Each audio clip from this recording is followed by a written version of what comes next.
பின்பற்றி எழுகிய நல்ல தோழர்கள் மற்றும் நாம் அனைவரும் மீதும் எல்லாம் வல்ல அல்லாஹுவின் வற்றா பெருங்கருணை என்றென்றும் நிலவட்டுமா.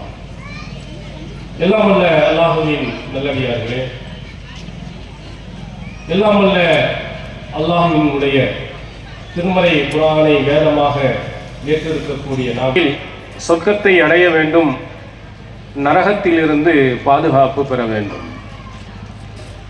இந்த நோக்கம்தான் முஸ்லிம்களாக இருக்கக்கூடிய ஒவ்வொருவருடைய திருமறை குர்ஆன் நமக்கு என்ன வழிகாட்டுகிறது?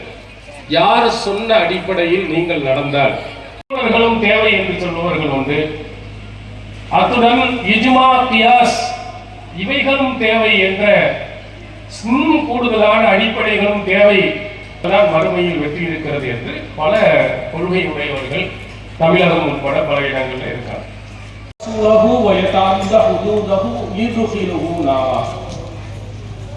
யார் அல்லாஹ்வுக்கு மாறு செய்து அவன் தூதருக்கு மாறு செய்து அவனுடைய யார் சொன்ன அடிப்படையில் நீங்கள் நடந்தால் மறுமையில் தோல்வியை அடைவீர்கள், நரகத்தில் செல்வீர்கள் என்பதை திருக்குர்ஆன் அழகுற நமக்கு சொல்லி இருக்கிறது.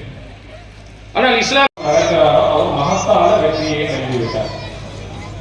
அல்லாஹ் சொன்னபடி நீங்கள் நடந்தால் அவன் தூதர் சொன்னபடி